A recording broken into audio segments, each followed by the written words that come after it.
Callum. I would like to call the village board meeting to order for Tuesday, February 28th. Roll call, please. President Kardasky. Here. Trustee Paul is excused. Trustee Zerbal. Here. Trustee Atkinson. Here. Trustee Krieger. Here. Trustee Flugie. Here. And Trustee Service. Here. Please stand for the pledge.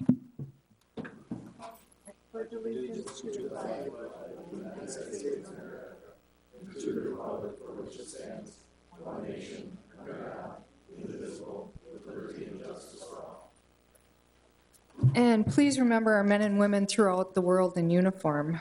I have no changes to the agenda. I need a motion to approve. Motion to approve. Second.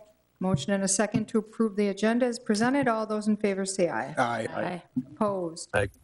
Motion carried. Number 5, action on the open and closed minutes from January 24th, 2023.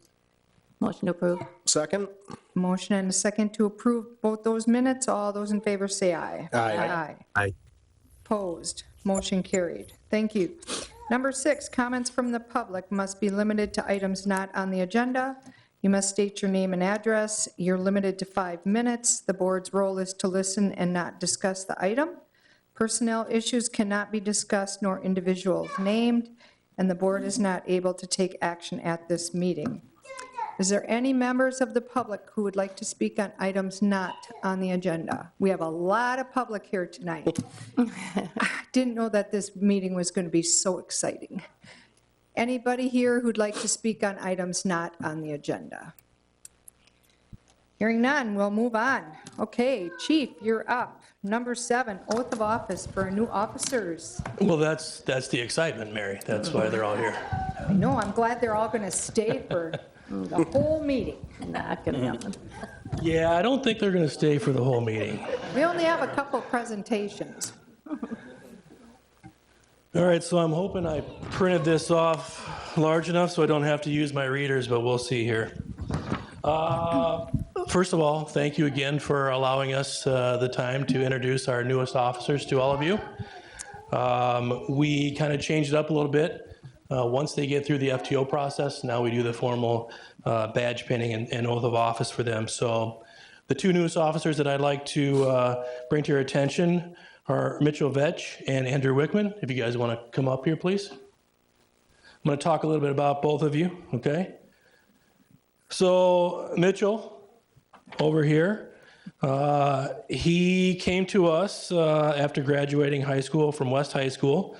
He went to NWTC, received his bachelor's degree in criminal justice, and graduated with honors. After graduating from NWTC, he was hired by the Wisconsin Department of Corrections and worked at the Red Granite Correctional Institute until he eventually transferred to the Green Bay Correctional Institute. He worked there and eventually was hired by the Brown County Sheriff's Office as a correctional officer. He started as a correctional officer and actually worked his way up to Lance Corporal. So he also did quite a bit there and received numerous instructor certifications. Some of those include, I don't know, I'm gonna have to put my glasses on. I can't read all this. He was a subject control instructor, a professional communications instructor, a scenario instructor, was a member of the Correctional Emergency Response Team, and also works part-time as a jail officer academy instructor at NWTC. Did I get that? Yep. All right, I'm gonna read it. All right. Next, I'd like to introduce Andrew Wickman.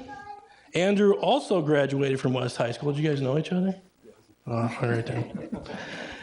And went to NWTC and received his degree in criminal justice and also graduated with honors.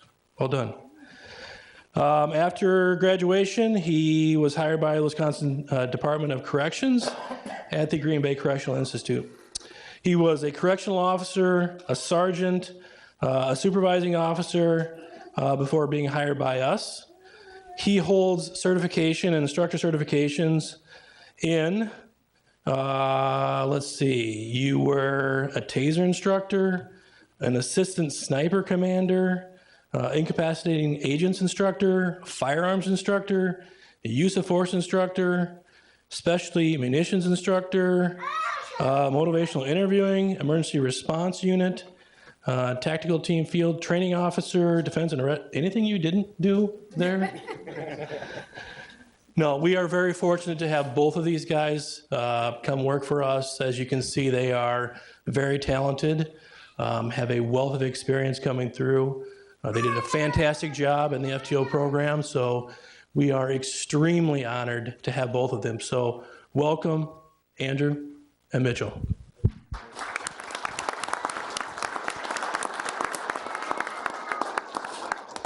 All right, I'm going to read you the oath of office, and then we'll do the badge pinning. How's that?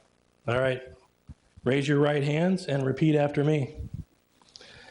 I, state your name. I, Andrew Rickman, Do solemnly swear do solemnly swear that I will support and defend the Constitution of the United States that I will support and defend the Constitution of the United States and the Constitution of the State of Wisconsin and the Constitution of the State of Wisconsin against all enemies, foreign and domestic, against all enemies, foreign and domestic, that I will bear true faith and allegiance that I will bear true faith and allegiance to the Constitution of the State of Wisconsin, to the Constitution of the State of Wisconsin, that I take this obligation freely take this obligation freely, without any mental reservation or purpose of evasion.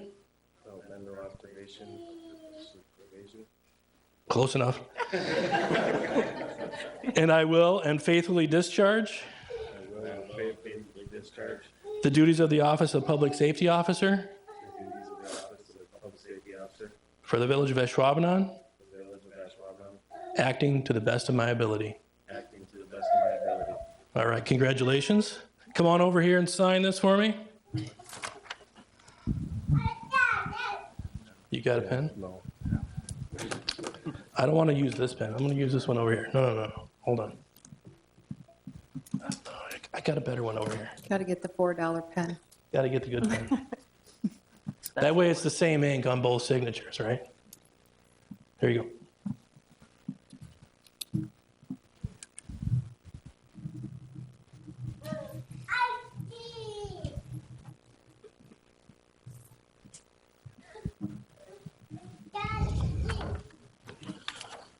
All right. Yeah, I got that free. Thank you very much. Let's have Caitlin and Darren come up for the badge pinning.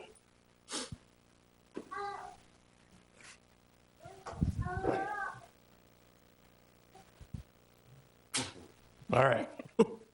Let's not hurt anyone now. Go ahead. Do it? We Yep. have a few paramedics out there in case you draw blood.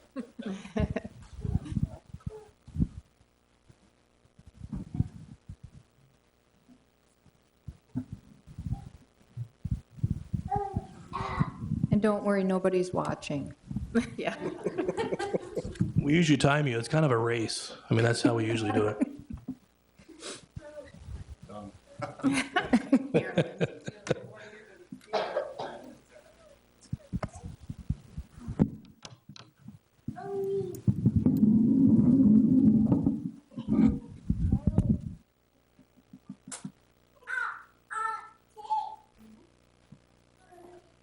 There you go. They're brand new shirts. Yeah, hard to get it through. Looks great. You got it? I did. Congratulations.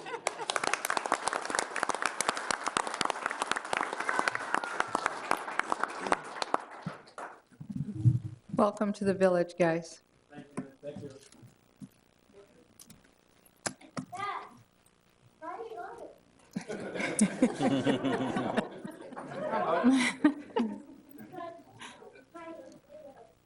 Thanks, everybody, for coming.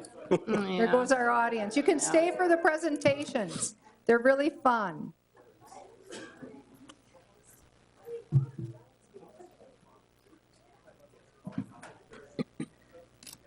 Okay, number 8 is written communications and announcements. The only thing that I have to say is that I would like to thank everybody that's listening to this meeting, that's here at this meeting, for the patience that you've all had. We've had a lot of weather incidences this week. We had a lot of issues. Public Works guys had to set up for elections, had to tear down for elections. They had to plow snow 6 out of 7 days. One of the snowstorms was 13 inches. We had regular trash pickup. We had large item pickup also. And I would just like to say a huge shout out to our Public Works guys because they really did an amazing job. It's been tough. I know I shovel, and I'm done with the snow now. Done. So huge shout out, Brian, Steve, Al, to your guys. They did an amazing job. Our roads look great. So thank you. Anybody else have communications or announcements? Oh, okay, moving on. Number 9, action on the consent agenda. 9A, action on change of agent for Kohler Company, DBA Lodge Kohler, Sean Dortman. B, action on change of agent Aldi Inc., Wisconsin, DBA Aldi number 54, Michael Hosh. C, action on annual renewal of a conditional use home occupation license located at 2090 Marley Lane. D is the Stormwater Utility 2022 MS4 Annual Report. E is unaudited 2022 financial reports. F, investment report. G, budgeted expenditures. And H, department reports for February. Does anybody want anything pulled, or I'll entertain a motion to accept and place on file? Motion to approve consent agenda. Second. Motion and a second to approve consent agenda as presented. All those in favor say aye. Aye. Opposed? Motion carried. Thank you. Number 10, we have public hearings. 10A, public hearing regarding ordinance number 02-3-23, repealing and replacing Chapter 14 floodplain, Ashwaubenon Municipal Code. Aaron. The requested ordinance amendment for floodplain is meant to update the village's floodplain ordinance to meet DNR and FEMA requirements for the floodplain ordinance. So there are a number of updates consistent with state and federal code that we had to incorporate into our ordinance. The proposed ordinance is based on the DNR model ordinance and has been reviewed by the DNR for their purposes. If you have any questions, I'll be happy to answer them. Okay. Does anybody have anything, public hearing, anything for or against this ordinance? Hearing none, I need a motion to close the hearing. Motion to close the hearing? Second. Motion and a second to close the hearing. All in favor, say aye. Aye. Opposed? Motion carried. 10B, public hearing regarding ordinance number 02-4-23, creating Chapter 23 Ashwaubenon Municipal Code, Shorelands and Wetlands. Aaron. Similar to the floodplain ordinance, this is a requirement that we have on the books governing the village's shorelands and wetlands within areas of the village that were annexed after May 7th of 1982. At some point in the past, this ordinance or this code was somehow removed from the village code. This will put it back on the books as required to have under state statute. Okay. Is there anybody here that would like to speak for or against ordinance number 02-4-23?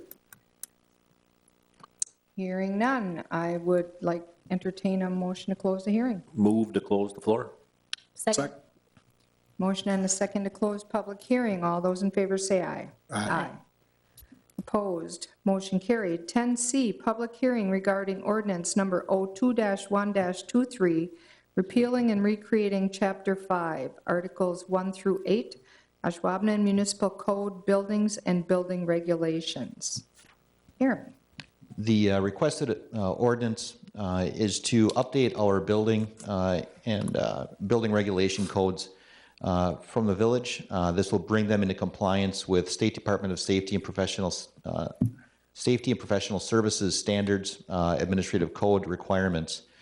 Updating the codes will furthermore allow for the village to become delegated under state rules, whereby we can then contract with E-Plan Exam to perform our state building plan reviews, creating some pretty significant efficiencies in how we review our building plans. Okay, is there anybody here that would like to speak for or against ordinance number 02-1-23? Hearing nobody, I'd like to entertain a motion to close the hearing. Move to Motion to close close the hearing. Second. Motion and a second to close the hearing. All those in favor say aye. Aye. Opposed? Motion carried. 10D, public hearing regarding ordinance number 02-2-23, repealing and recreating Chapter 13, Ashwaubenon Municipal Code, Fire Prevention and Protection. Aaron, you're like a really popular person with these hearings tonight. I try to be. Similar to the previous public hearing, the requested amendment to Chapter 13 is to again bring us into compliance with state code requirements, as well as allow for us to become delegated for building plan review with E-plan exam. Okay, is there anybody here that would like to speak for or against ordinance number 02-2-23? I need a motion to close the hearing, please. Motion to close? Second. Motion and a second to close the hearing. All those in favor say aye. Aye. Aye. Opposed? Motion carried.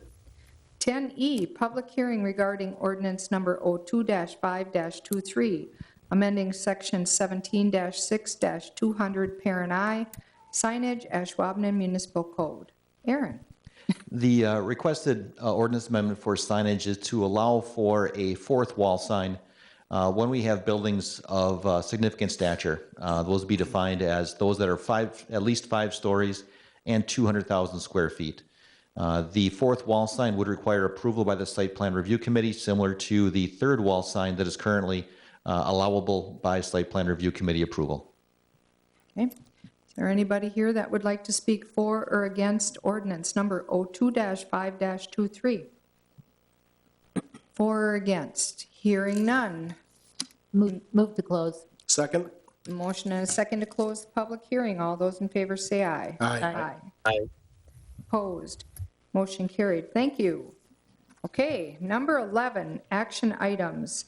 11A, action regarding ordinance number 02-3-23, repealing and replacing Chapter 14, floodplain, Ashwaubenon Municipal Code. Aaron? As discussed, this is intended to update the village's floodplain ordinance consistent with state and federal regulations. Plan Commission has recommended approval of the ordinance as presented. Move to approve ordinance 02-3-23, repealing and replacing Chapter 14 floodplain. Second. Second. We have a motion and a second to approve ordinance number 02-3-23, repealing and replacing Chapter 14 floodplain. Any discussion? All those in favor say aye. Aye. Aye. Opposed? Motion carried. Thank you. 11B, action regarding ordinance number 02-4-23, creating Chapter 23, Ashwaubenon Municipal Code, Shorelands and Wetlands. Aaron? As discussed during the public hearing, this code is required to be on our books based upon state statutes, state requirements. At some point in the past, I don't know when, why, or how, it was not on our books. In amending and reviewing the floodplain ordinance, I realized that the shoreland requirements were not in our code book. So this ordinance is meant to rectify that situation, consistent with state requirements. Plan Commission has recommended approval. If you have any questions, I'd be happy to answer them. Okay. Any questions, or we can have a motion? Move to approve. Second. Motion and a second to approve ordinance number 02-4-23, creating Chapter 23, Ashwaubenon Municipal Code, Shorelands and Wetlands. Any discussion? All those in favor say aye. Aye. Aye. Opposed? Motion carried. Thank you. 11C, action regarding ordinance number 02-1-23, repealing and recreating Chapter 5, Articles 1 through 8, Ashwaubenon Municipal Code, Buildings and Building Regulations. Aaron? As discussed during the public hearing, the updated codes are meant to bring us into compliance with state requirements, as well as allow us then to become delegated under state requirements with E-plan exam. Public Works Protection has recommended approval. If you have any questions, I'd be happy to answer them. Aaron, were we and I understand why we're doing this, to make it more convenient and more streamlined for us. Were we out of compliance on anything that was fairly major, or was this just kind of minor things, or maybe not even at all? There were some things that were definitely not compliant with state statute. Other items we were grandfathered in under some previous state legislation. However, this certainly cleans things up, makes things much more efficient in terms of administration, and it allows us to really enforce things a little easier. So the parts that were grandfathered in before, did they stay grandfathered in? Those were taken out. Okay. Okay. Aaron, can I ask, is there anything else we have to do to work with E-Plan exam, or is this take care of everything, or anything else that has to be done through building inspections? Department. If the board so chooses to adopt this code as well as the fire code amendments, we're set up to submit to the state for delegation. Delegation could happen as early as this week. So then once you're delegated, then we can do the inspections in-house using E-Plan exam, or E-Plan with that? They'd be doing the, actually the plan reviews for commercial buildings. So contractors would submit their plans digitally through the website. E-Plan exam would perform the reviews. Charges or fees would be charged based upon the state schedule of fees, of which then the village would actually receive 10%, I believe it is, back in a fee reimbursement. Aaron, as far as some of the things that are not grandfathered in anymore, is there anything that you would consider, I don't know how to phrase this, but maybe a top 2 or 3 things that would be an issue for potential builders or improvements? I guess if I could, I'd probably like to defer that off to DA Maddox with E-Plan exam to answer that question, if that's okay with the board. Sure.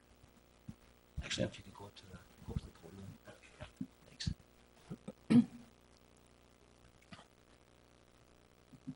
DA has much more background on that than I do. Okay. Could you state your name and address for the record, please? Absolutely. My name is David Adam Maddox. I live on W143 North 5284, Menominee Falls, Wisconsin.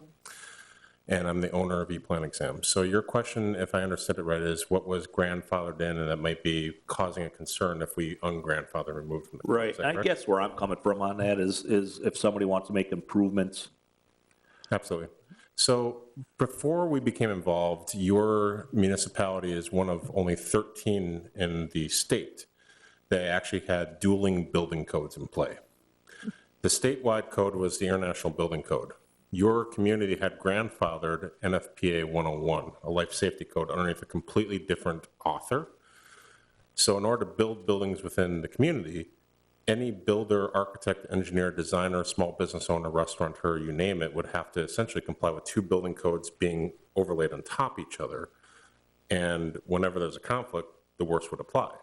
So in essence, to build a building, it was more stringent to build it here than in the rest of the 1,700 communities within the state. So by looking at the codes as we did, you were able to keep those provisions in. There were some provisions that need to be taken out that were not grandfathered in. So those ones were removed, but the question became to the department of, do you want to keep these? Or do you want to be in line with the rest of the states, because the state has mandated a uniform building code wherever possible, and essentially this would level the playing field of a building in the city of Green Bay. If they wanted to transpose it, pick it up and move it into Ashwaubenon, it would just be just as legal here as it would be in Milwaukee, Madison, Racine, Neenah, Appleton, Kaukauna, you name it. That was essentially the purpose of trying to unify it with the state code. And that's the purpose of the ordinance today that's been brought before you.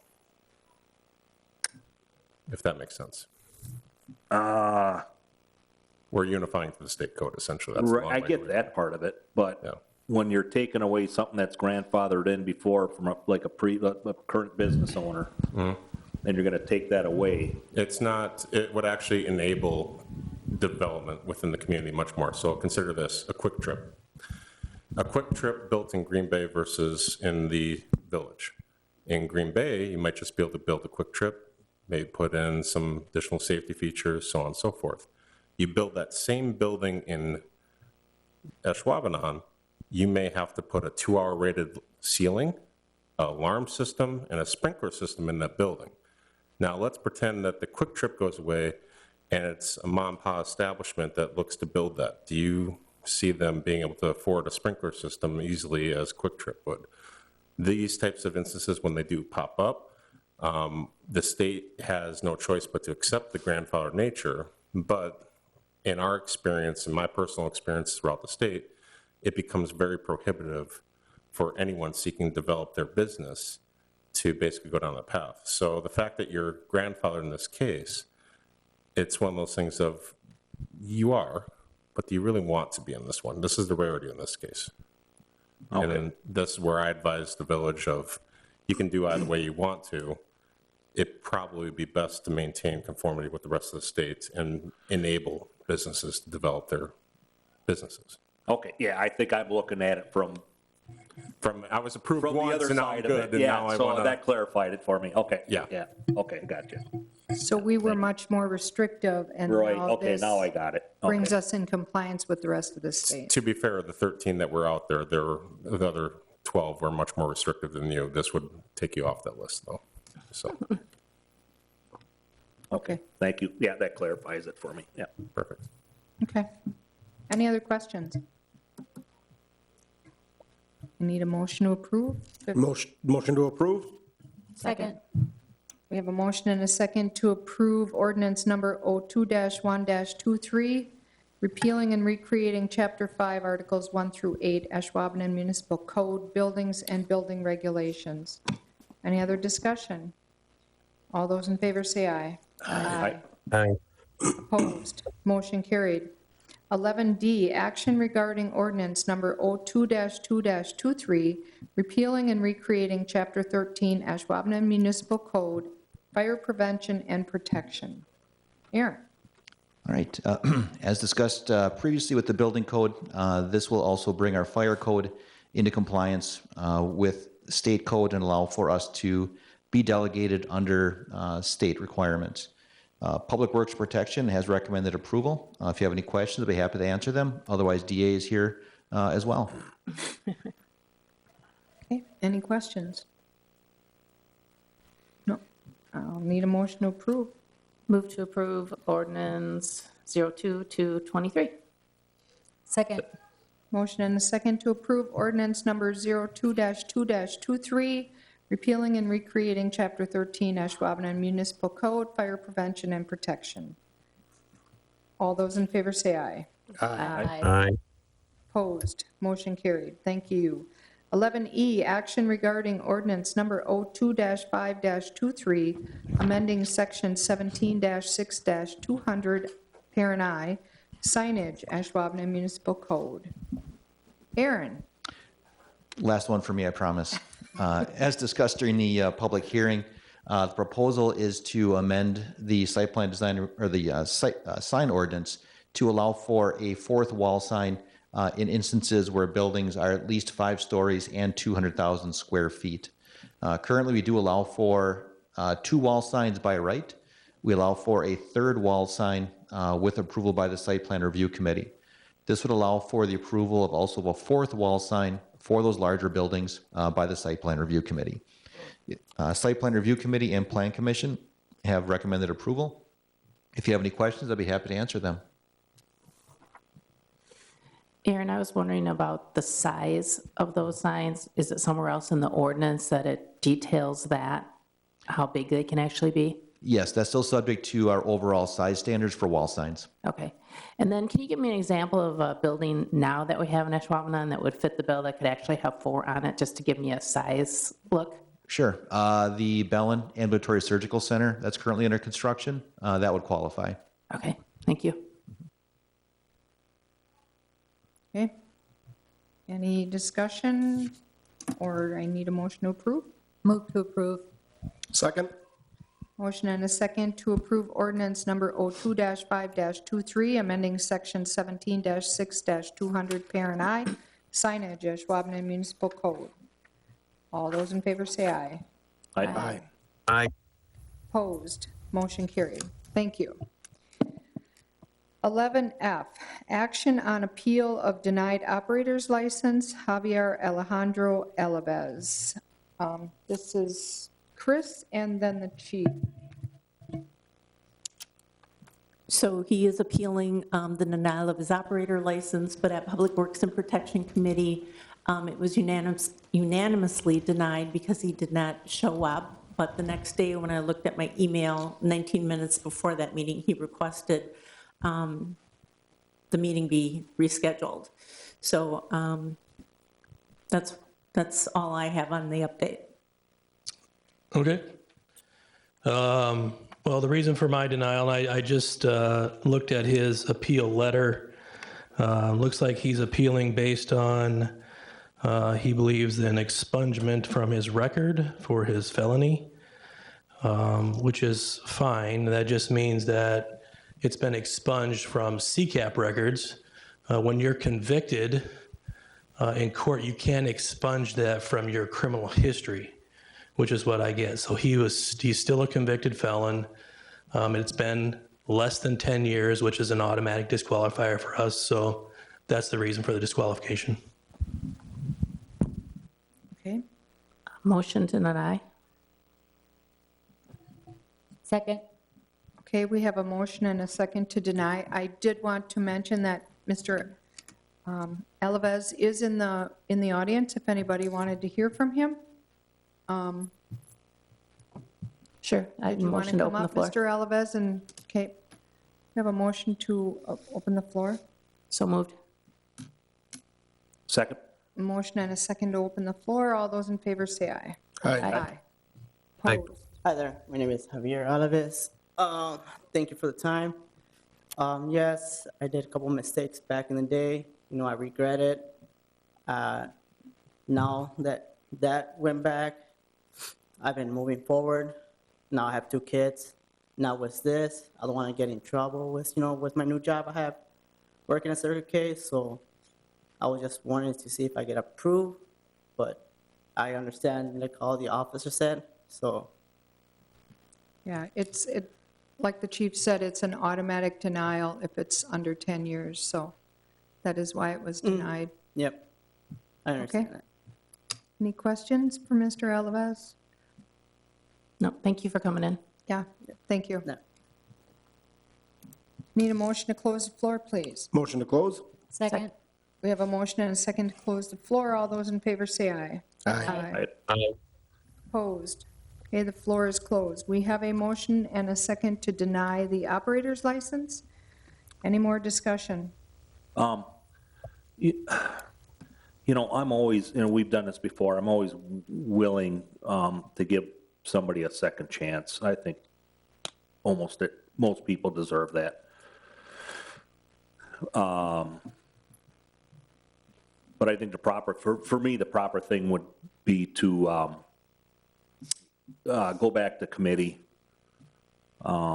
since if I understand right, Mr. Alavez wasn't at that committee, I believe. So I think for me, the proper thing would be to go back to committee and plead your case again and maybe come before the board again if the committee approves. Okay, so we have a motion and a second to deny. We would have to vote on that if you're thinking, right? Correct, Patrick? If you're thinking of making a different motion. No, I'm not. No, you're not.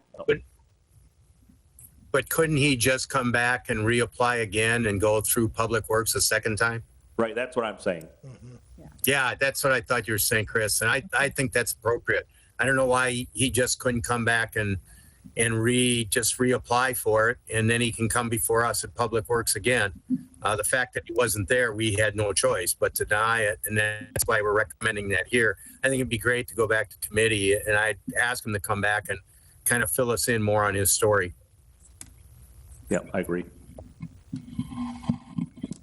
So just for the board's update, Mr. Alvarez is prohibited from applying within a year if he's denied from the board. you have to have, I guess, substantial time before he reapplies. So he wouldn't be eligible to even apply after tonight. Additionally, under state statute, he actually is prohibited if he has a convicted felony that's substantially related. So his conviction is related to the, I guess, practice of having an operator's license. So by state statute, he would be prohibited. There are things that the board could consider, length of time, things that are mitigated circumstances that the board would be able to consider to grant him the license. So basically, it'd be Javier's burden to prove otherwise. So with that said, there's two things to keep in consideration. One, he's ineligible to apply again after tonight. And then number two, if it's denied. And number two is actually, there is a presumption that he is disqualified not only from the public safety's requirements, but also by state statute. Okay. Everybody understand that? So, Patrick, what you're saying is even if we would send it back, really by state statutes, he couldn't be approved. Am I correct? Correct, unless Javier presents some kind of significant evidence otherwise for the board to discuss or to consider. Mitigating circumstances include, well, just an example, length of time it's been since the conviction. So that by state statute, he's automatically ineligible. However, he, again, is ineligible for even applying if denied. Okay. I mean, since it was expunged, I mean, there had to have been something there that we don't know. Right, so expungement is essentially just a court order at sentencing that it's off the record. The only way technically by statute he would be eligible for the operator's license is if he's pardoned. So the pardon obviously just comes from the governor. So the conviction record, as the chief says, is still valid. Okay. And the Understood. expungement just has to be a request in writing from him. It doesn't have to be any extenuating circumstances. He just has to request that in writing. That's how my understanding is. That correct, Patrick? There's no fee in that, so he just has to request it. Correct. It has to come at sentencing. So him or his attorney requests it from the judge at sentencing. So that case essentially is over, has to be ordered by the court, which it was, and he did successfully complete his probation. Yep. So when you successfully complete probation, then you get the expungement. However, that doesn't negate the fact that he's still convicted felon, which is what's prohibiting him statutorily from getting his license. Can I ask when was this incident? You know, we said it's within 10 years. How close are we to a 10-year window? He was convicted in 2016. Okay. He can still work, though. He just can't work alone. Right. Right. Correct. Okay. Does everybody understand everything? We have a motion and a second to deny. All those in favor say aye. Aye. Aye. Opposed? Motion carried. Thank you. 11G, action on Class B beer license request for Syps and Scrybbles, LLC, DBA Syps and Scrybbles. Okay, Chris. So Syps and Scrybbles is requesting the Class B beer license, and it is a painting studio at 2482 Babcock Road. At Public Works and Protection, the vote was 4-1, and the owner is here if you have any questions. Okay, does anybody have any thoughts, questions? Is the business predominantly for youth, or is it something that we have more adults coming to, or what would be your clients, I guess? I make a motion to open the floor so she can share her story. Second. Motion and a second to open the floor. All those in favor say aye. Aye. Opposed? Motion carried. Could I have your name and address for the record, please? Sharitha Massey, 966 Willard Drive, number 2, Green Bay, Ashwaubenon, 54304. Okay. So Tracy's question was, is it mainly adults or are there any youth that will be there? You have to be 21 and older. So it's not for children at all. So it's not for children at all, it's just strictly an adult Yes. Now, I did want to ask a question about that because I told my daughter she could have her 14th birthday party there, but there will be no alcohol served at all that day. So I was wondering if that would be something that's okay since no children are allowed. Would I be able to let her have her party there? Because alcohol will be in the building, but it will not be served at all. I have to ask Chris. You want to have a birthday party in the building? Yeah. But your license is still there, just so you're aware of that. Right. You know, so it's, just because you don't serve it doesn't mean your license isn't active, Right. okay? So there would technically be a no to be on the safe side for me? Or since I still Well- have alcohol and, It's up to the established premise if you want to allow underage children into a licensed premise. okay. So I need to speak with the owner of the complex, or how does that work?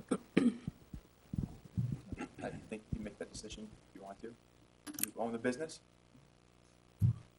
I think what they're saying is what Chris was saying was your license is still active and, you know, if a minor would consume alcohol, that might come back and bite you.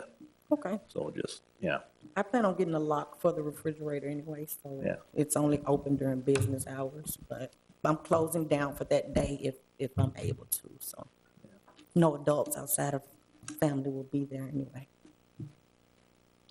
So it sounds like you predominantly have adult activities in there, but you may have some youth-type activities, but. That will be the only one. Just the one with your Yeah, daughter? just because she wants to do something extravagant and me and her dad are like, no. And I told her I could check on if she could use the building for that day. And if not, then we would do something different. But I told her, I have the building, it's not gonna cost anything. You wanna do something that's gonna cost $2,000, we can't afford it. So I told her I would check to see if that was something that would be okay. So it sounds like that's fine, that she can do that, but just wouldn't have the alcohol available for the kids, obviously. And what this is a painting studio is an exception in the statute. Normally, you know, like if it was a salon, they're not an exception to have beer. Being a paint studio, she is allowed to do that. And she will also on her sign say that, you know, she can order food for people because food has to be offered, but she doesn't have to make the food. She Right. can just, you know, order it for the people or whatever, so. Okay. And Chris, this is a Class B, so what does that, Class B is just beer? Well, beer is getting to be, a Class B beer is getting to be very interesting. There is some, like right now, some municipalities allow White Claw, some don't. The state is looking into making that tighter because one, they charge the tax under the beer, and there's just a lot to it. So there are other things, you know, it's fermented malt beverage, so wine coolers, things like that. Okay, so no hard liquor, though? No hard Hard liquor. liquor or wine or anything No like wine. that, correct? So it's just the malted type beverages? Right. Okay. And when we discussed this at Public Works, we talked through the process that, yeah, we don't have to worry about one of our liquor license being given up since this is a beer only. So it's not like it's going against our allotment. Plus the fact with her classes, she's just offering it and people are just going to be in there. It's not like it's going to be an establishment where they're serving beer. The people are in there actually to take a painting class, and they have the ability to order a beer if they would like, or another beverage, water, soda, the way that it was described to us at Public Works. Okay, any other questions? Thank you. I need a motion to close the floor, please. So moved. Second? We have a motion and a second to close the floor. All those in favor say aye. Aye. Aye. Opposed? Motion carried. Okay. I need a motion. I'll make a motion to approve the Class B liquor license for Scripps and Syps. Class B whatever it beer. was. Class B beer. Syps and Syps.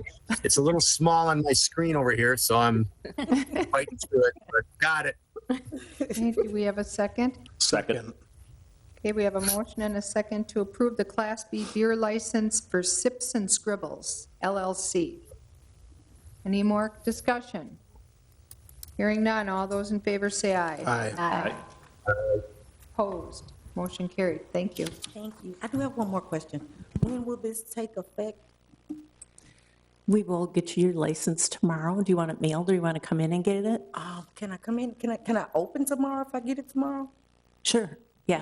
Because It tomorrow probably- was my planned opening date, my grand opening, so I was hoping I would be able to. If I wasn't able to, then it would have changed the date, but If you could come afternoon tomorrow, that would be great. I'll be here with bells on. Okay, thanks. Thank Good luck you. with your business.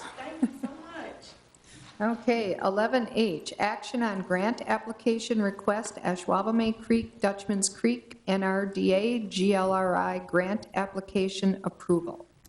Rex. Okay, as it said in the agenda title, this is going to be discussion on two different areas. One of them will be Ashwaubomay Park. The other will be where Dutchman's Creek opens out into the Fox River and a little bit upstream from that area, again along Dutchman's Creek. The grant application, we've got a couple of visitors here tonight from the DNR as well as Stantec, the firm that we're working with on the project. We just finished up a grant using GLRI, which is Great Lakes Restoration Initiative, as well as NRDA, Natural Resource Damage Assessment. That work made improvements at Ashwaubomay as well as the old Tillman property, that old seaplane port that we had that now is a little bit cleaner thanks to those grant dollars that were available to us. So with the Biden administration, apparently there's a new round of funding available. Both of the project areas are within important AOCs, which are areas of concern per the DNR language. And we're looking at improving some of the water quality and features at both of those sites. This is a fair amount of grant money that's available. I will let Jessica as well as John kind of take it from here and explain a little bit about what the proposed project is as we get into it. If you guys want to head on up to the table, use the microphone and tell us what we got. Well, please state your name and address for the record, please. Okay, I think I'm up first. I'm Jessica Brandt. Address is 270 South Helen Street, Kimberly, Wisconsin, 54136. And I'm John Wader, 157 Edmund Drive, Green Bay, Wisconsin, 54302. Okay, welcome. All right, thank you. So like I said, I'm Jessica. I am with the Department of Natural Resources. I'll start off by saying the program I work for, my division is non-regulatory, so all of the stuff you heard about earlier, that's not my division. So you won't have to hear about that stuff from me. So what I'm going to talk about just very quickly is just a brief introduction to the project that we're proposing here. We'll start by talking about the area of concern. So Rex gave a little bit of an introduction. The area of concern is a binational program between the United States and Canada. It is essentially looking at the Great Lakes water quality and focusing on areas that are environmentally sensitive or damaged. So if you look at the map on the lower right-hand side of the screen, you'll see the Great Lakes.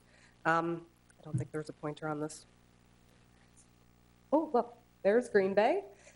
The way that you read this is the redder it is, the worse it is in terms of environmental quality. So lower Green Bay and the Fox River are very red, which means that we are in an area that has a lot of issues in terms of water quality that we want to basically remediate or attempt to recover. So these are our areas of concern.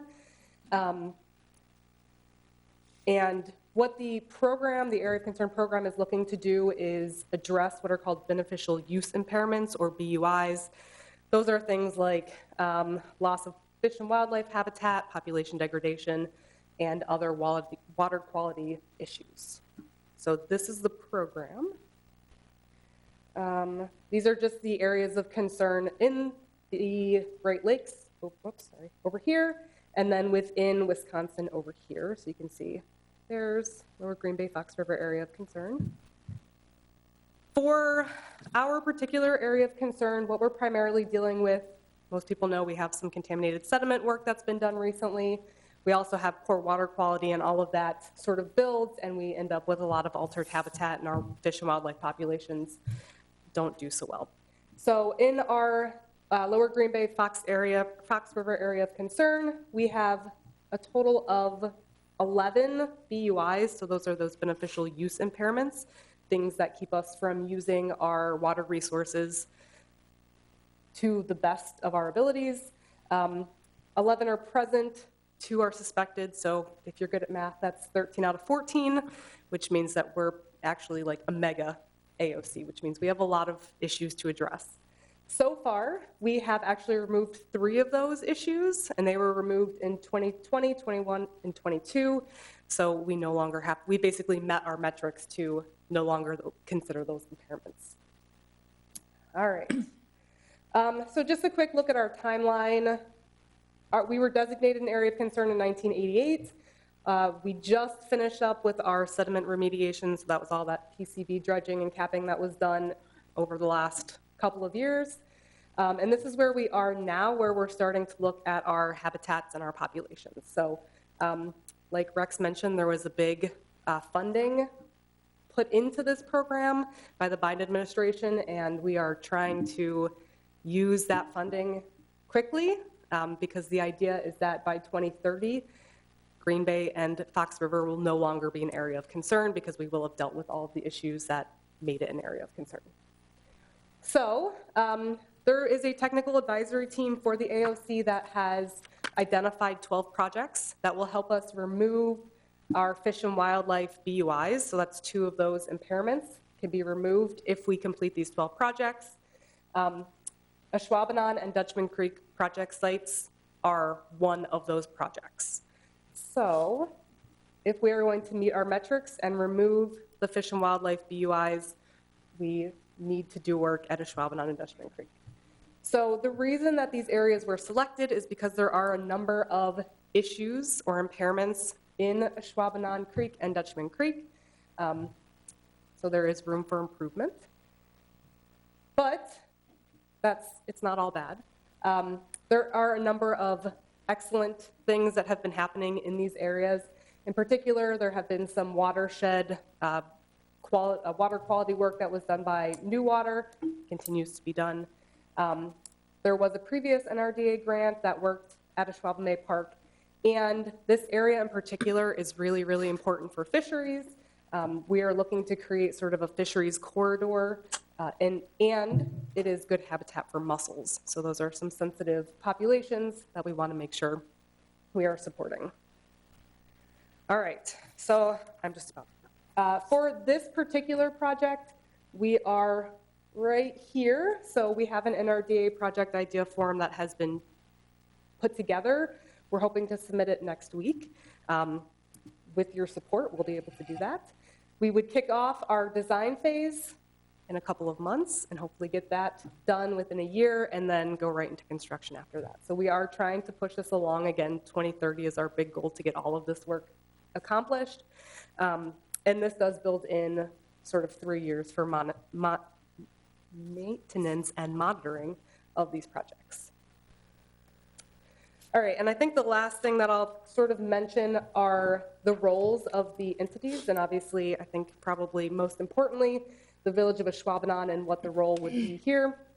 I bolded the 3 at the top because these are things that would be specific to the village, so submitting the actual grant, reviewing contracts and invoices, and then coordinating with all of you.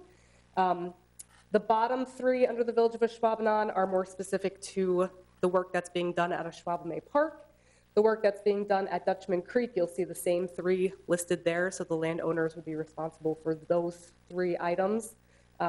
This is a fraction of my list, and then Stantec's also doing quite a bit of work here too.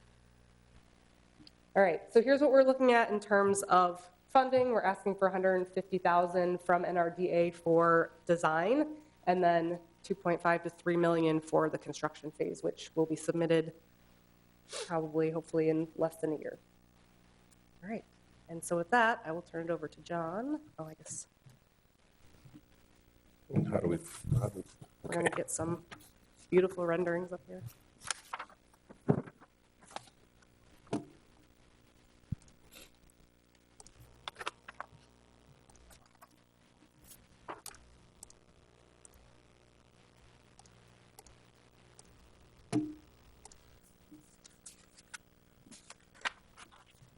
Okay, so this is the conceptual design that was put together by the partners in this project, which include DNR, obviously the Village of Ashwaubenon, City of Green Bay. Okay. Brown County, Railroad Museum, and I think that's about it. So what I'll do here quickly is just quickly go over what was done with the money that was granted through the 2018 grant application that was submitted. We'll start, so on this particular figure, north is up. So we installed these colonial nesting bird platforms as part of that grant. These two offshore shoals, which were put in for fish habitat, as well as some wave break. When you have a north wind, this shoreline of Ashwaubomay Park gets hammered pretty hard. And then also to try and capture some sediment moving down the Fox River and out Ashwaubenon Creek to reestablish some emergent riparian area. We also did, this yellow shading here was about a little over 9 acres of buckthorn removal. That was about a month-long process. We also put in an osprey nesting platform down in this corner of the park. So as part of this concept, a couple things to point out. This is the existing, the bridge pedestrian bridge over Ashwaubenon Creek that's being built right now. So we wanted to have this in this drawing just so that we knew that we weren't going to be placing some of these features on top of what was already approved and or under construction. This particular orange line that runs around the eastern, southern, and then back to the western side of the park is, I think, what's called phase 2 of the pedestrian trail. So that's the proposed route right now. So as part of this second phase, the habitat features we're looking at, this particular shoreline here, due in part to the high water, also the wave action that occurs on this shoreline is experiencing some pretty severe erosion. We've lost about a foot to a foot and a half of shoreline there. So this little green shading here denotes a bank stabilization. We've got a couple of, or I've got a figure right here that shows, one potential remedy for that shoreline erosion. The blue squares that are spread out throughout here are what we're calling stepping stones. This is a structure that was actually constructed recently by Stantec at Arrowhead Park and Neenah. This just provides very easy access down to the water's edge for the public. You can be in high heels or a suit, still get down to the water and not get full of mud or anything else. This yellow shading here, this particular bank, which is currently serving as a screening for the Ashwaubomay Lake, is all buckthorn right now. So the plan there is to remove that buckthorn and then reestablish some large native trees and some nice flowering native shrubs to basically put back that screening feature, and then also provide some added beauty, habitat for pollinator species, that kind of stuff.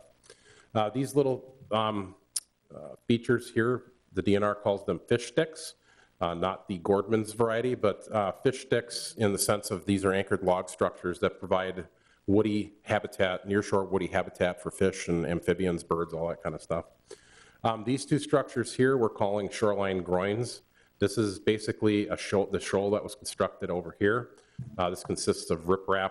It also has some of these fish sticks anchored into them, but these are attached to the shoreline.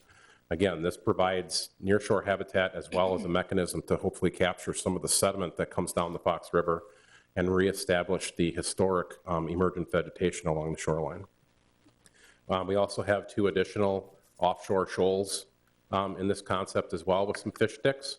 Again, same result as before, which is just, again, provide nearshore habitat, sediment capturing, establishment of emergent vegetation. The purple polygons placed throughout the park are pollinator prairie areas. These would be kind of like a pollinator flower bed, similar to what you see at the old locksmith house trail in De Pere. These would be flowering plants that flower variety times of the year, providing, again, habitat for butterflies, bees, and other pollinating insects. We also have another additional area of buckthorn removal, as well as up to 3 years of treating the resprouts after clearing. This particular area here that was previously cleared for buckthorn, the concept currently contains the planting of 100 or 200 hardwood trees, hickories, oaks, that kind of thing, as well as some flowering shrubs. And then the final feature for Ashwaubomay Park is an ADA accessible kayak launch, which would be constructed at the existing boat launch. And up here I've got a picture of something that would be similar to what would be established there. It would be handicap accessible and probably either removable by the village in the winter so that it doesn't get damaged during ice flows. Now I will flip to Dutchman's. This is the concept for Dutchman's Creek area. So Dutchman's Creek is a historic estuary type habitat. Back in the 30s and 40s and 50s, prior to development, this area was had a lot of emergent vegetation, shoreline habitat. That's obviously gone right now due to a variety of changes in the watershed as well as development. So the concepts here are fairly similar to Ashwaubomay Park. The yellow shaded area is what we're calling pollinator habitat. Upon discussions with the Railroad Museum, this will most likely turn into some targeted beds with pollinator species of vegetation as well as some tall grass prairies. There might also be an opportunity down here to incorporate a rain garden as part of the future development for the Railroad Museum, rather than just sending that stormwater out into the Fox River like it currently goes. There's also the construction or the establishment of a pedestrian trail that could potentially hook up to the Ashwaubenon Village Trail over here. That would be most likely constructed as part of the Railroad Museum plans. We also have some shoreline stepping stones and some fish sticks along this particular shoreline. We have a wooden boardwalk that would be constructed and basically anchored into this little point of vegetation here just to provide, again, additional access to the water. Within Dutchman's Creek itself, up in this area up here, we've got some bank stabilization areas. These are identified banks that have some pretty heavy erosion on them. The goal there would be to incorporate some type of bioengineering type bank stabilization using wood and other materials rather than just dumping a bunch of rock on the bank. This part of the Dutchman's Creek area, these structures that are in here, these two we're calling a point bar, and these we're calling baffles. These kind of serve the same purpose as the shoals, to capture sediment coming down Dutchman's Creek and reestablish that emergent vegetation that historically was there, which is good for all kinds of species of aquatic organisms as well as upland organisms as well. The orange right here consists of floodplain forest restoration, which in this case is basically removing the entire buckthorn understory, and then the blue is the same type of mesic forest restoration. This restoration over here would obviously have to coincide with whatever the plans are the Railroad Museum has for the Terra on the Fox facility that's currently there. And then lastly, this area down here, this is basically, we're calling it an engineered mudflat. If you look at the historical aerial photos of this particular area, the vegetation, it extended way out into the Fox River Channel, and this was all basically like shoreland marsh area, cattails and other emergent vegetation. So the concept here is to actually construct that mudflat using a combination of, bioengineering to create like a harder bank on the outside edge, and then backfill to roughly the average water surface elevation of the Fox River to promote wetland species. There would also be the opportunity to possibly put some channels in there for fish spawning. The DNR currently is spending a lot of money in the Fox River stocking muskies. And the muskies, along with northern pike are having kind of a hard time spawning. They're spawning successfully, but there's not a lot of habitat for the young fish. So I think that's it.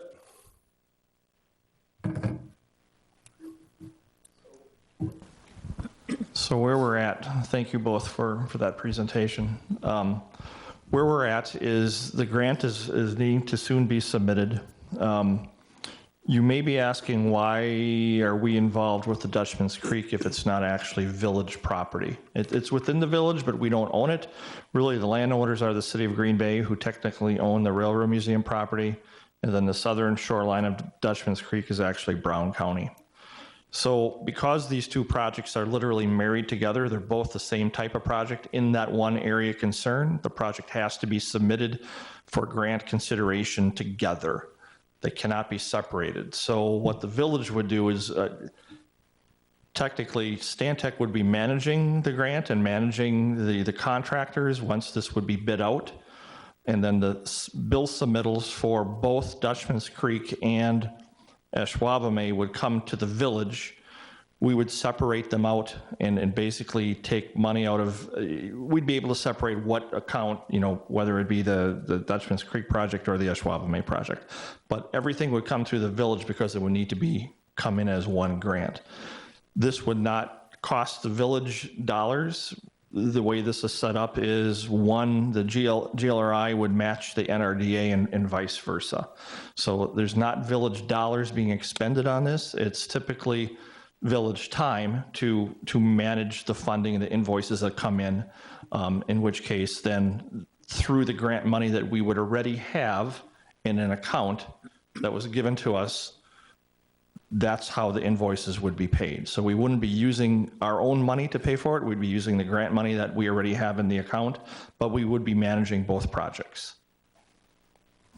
So with that being said, there's a lot of information that's out there. I'm going to open that up and see if anyone has any questions on either of the projects, the process, or anything that Jessica or John talked about. I have a question. On the fish sticks, are they submerged or are they sticking out of the water? Both. Oh. They're anchored into the bank using some type of concrete collar, which for the 2018 project, we used some removed storm sewer that the village was replacing. So they're anchored into the bank that way. That prevents them from wiggling out due to wave action, ice, high water, low water periods, that kind of stuff. So they're both sticking out and submerged. So timing is everything on this project. So with these fish sticks that are proposed, coincidentally, the village is redoing Morris Avenue this summer. And with that, they're going to be taking out the old storm sewer pieces, the exact same thing that they did on Mike McCarthy Way, which is where the 2017 grant projects, where they got their anchorment, basically. So we'd have that. I think one of the challenges would be a lot of these fish sticks, the trees that would actually go in the water. We were able to use a lot of our ash trees from Ashwaubomay and basically just move them across the park. We don't have that luxury anymore because we have some trees that still could, in some of the wooded areas, but the majority of ash are taken out of that tree now. So I think one of Stantec's challenges, one of our challenges would be where do we get the trees to make the new fish sticks? But that's down the road if this has legs this evening, basically. I have a couple of questions. This was discussed at Park Committee and was approved at the Park Committee, but with the financial end of it, I just want to check with Greg and Rex and make sure you guys have the time to take care of this, especially since it's two projects that you'll be handling. So that's my first question is it going to be a burden for you guys to take this on? And I support the project. I think it's great and it'll be a really good project, but I just want to make sure you guys can handle it all. Well, I can touch base with, I can't speak for Greg. I'll be honest, the federal reporting process is a little bit of a challenge with some of they've got a new reporting process of getting on and we've had some challenges getting into the system. We have been able to get in. So I'm sure there'll be some bugs that need to be worked out, but we feel that we would be able to handle this and the village would need to work with Stantec just in terms of how they present the invoices to us. If it's basically invoices that are specifically labeled for one project or the other project, as long as we know what that is And as long as it's spelled out easily on paper, then all we really need to do is code it and pay for it with the grant money that's already been given to us. Greg? Yeah, okay. Then my other question is, at Park Committee, we talked about that section of land on the south end, that may not be the National Railroad Museum's land, that might be that adjacent property owner. Did we ever figure that out, if that's theirs, or is that something you're working on yet? There's a stormwater pond on the very east part of that property closest to the river, so that is the easement. So it may not be our land, but we've got an easement for that piece of property. So you won't have another property owner to work with then on that piece, or you will? I think we'd probably need to work with the Montgomery ownership somewhat on it. I don't think it would be as difficult as if we didn't have that easement already, though. Okay. So you don't see that as a problem going ahead with this, having that another property owner involved? Have they been approached at all, or? Not yet. We're waiting for approval tonight before we approach them with questions and a proposition. Okay. And then taking on Dutchman's project as well, what is our future responsibility for that as the Village of Ashwaubenon? Do we have any responsibility, or is it the National Railroad Museum, the City of Green Bay, and Brown County that would be responsible for future upkeep and maintenance? I'll let you touch that one.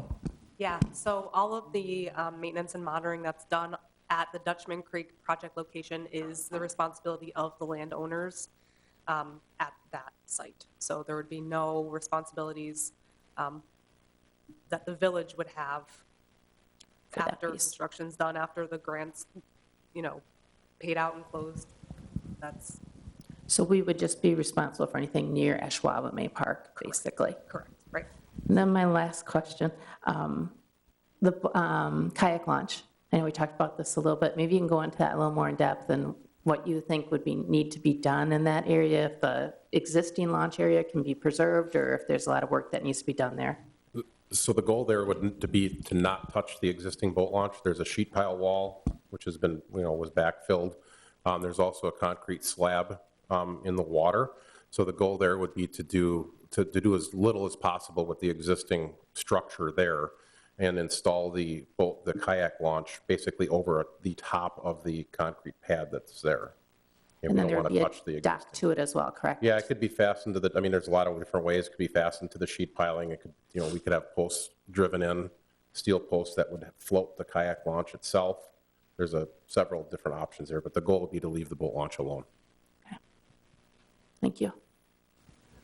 I do want to just add to some of the commentary on the Dutchman Creek one. Some of you may know this, others may not, but the actual Railroad Museum is located in the jurisdictional boundary of the Village of Ashwaubenon, nonprofit museum, but the property itself is actually owned by the City of Green Bay and is considered a park within their system.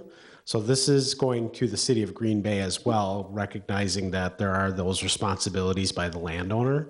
So Ashwaubenon is involved because obviously we would need to partner with the DNR in securing the grant, administering the grant and the contracts, but the City of Green Bay also needs to have some review and approval on it as well, because they will bear some responsibility in the long term for maintenance. Okay. Any other discussion, questions? If you like the project, we move it forward. I know I was at the park board when it was voted on and accepted, so. I would make a motion to approve the grant application for Ashwaubomay Creek, Dutchman's Creek, NRDA GLRI grant application. Second. I'll second it. Okay, we have a motion and a second to approve the grant application request for Ashwaubomay Creek, Dutchman's Creek, NRDA GLRI grant application.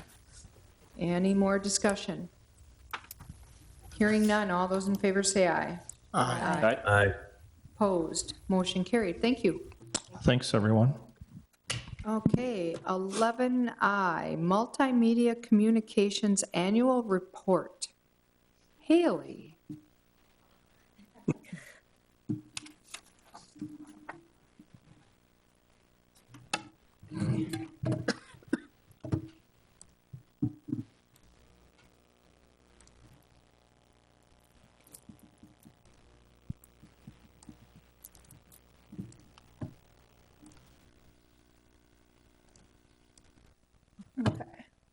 Just doing a little multitasking here tonight. Okay, so I know all of you guys by now, but just in case you don't know me, I'll reintroduce myself. My name's Haley Youngren. I'm usually sitting back there behind the cameras, so it's a little different for me tonight, but I'm the multimedia communications specialist here and have been for almost a year. So Joel and I met a couple months ago and thought it would be helpful to put together kind of just a informal report of things that we were able to accomplish in 2022 as we mark the kind of year anniversary of the creation of this position. So just a quick overview of this position. My main priorities are managing the social media accounts and the website content that the village puts out. Secondary to that, I take photos at events. I do some video stuff as well as some graphic design for branding, marketing, that kind of thing, and then also PR and press releases when necessary. So diving right into social media, we have 4 Facebook pages that are associated with the village. We have the main general Village of Ashwaubenon page, the Parks and Recreation page, Public Safety page, and Ashwaubomay Lake page. I manage the general village page as a whole, and then I assist with the other 3 pages when necessary. We have 2 Instagram pages, the general village page and public safety page. Again, I manage the village page entirely and then tend to just relay information from public safety's Facebook page onto their Instagram. Same thing with Twitter, and then we have 1 sole LinkedIn and 1 sole YouTube account. So Facebook and Instagram are kind of our bigger platforms, I would say, and the most used. Facebook definitely fits well with the demographic of Ashwaubenon, so we tend to use this primarily and first. So Facebook is really utilized for informative information because it allows you to put a lot of text as well as images or videos. Since joining the staff, Facebook gained over 1,000 followers the past year, so we now sit at just over 3.1 on the general page.